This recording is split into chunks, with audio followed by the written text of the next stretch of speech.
स्वयंपाक करता करता तिथं अंधार पडत होता, म्हणून म्हटलं चला आता हे मनी प्लॅन्टच बाहेर ठेवू गॅलरीत, जेणेकरून चांगला पण राहते. नाही तर स्वयंपाक करायच्या वेळेस थोडं उजेड पण पडते.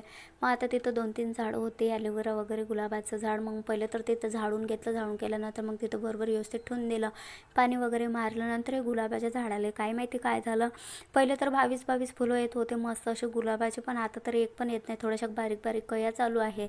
त्याच्यानंतर मी हे असं व्यवस्थित काहीतरी लावलं. नंतर स्वयंपाक करायचं होतं, मग मिरच्या वगैरे भाजायला घेतल्या.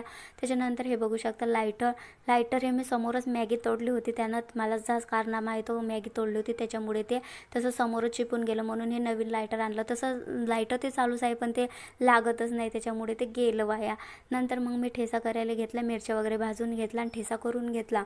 मी मुगाची डाळ आणि शेपूची भाजी करत होती, जशी की मला आई करते तशी.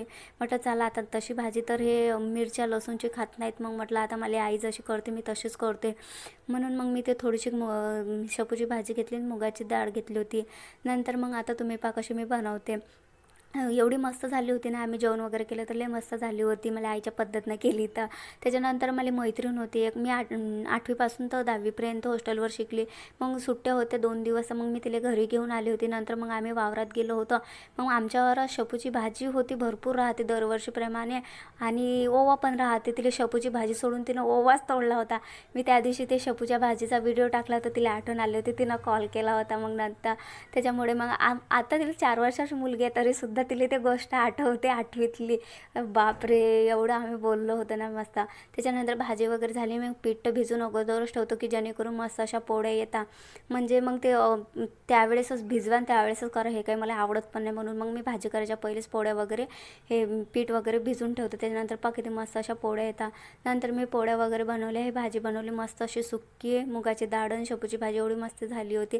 त्याच्यानंतर मग जास्त जर वट्यावर हे पडले, तेलाचे डाग जर पडले तरच मी घासते, नाही तर थोडेसे जर असले तर पुसून घेते, जेणेकरून ते लवकर होते. मग वटा वगैरे पुसून घेतला, भांडे राहिले भांडे जेवणानंतर सोबतच घासते.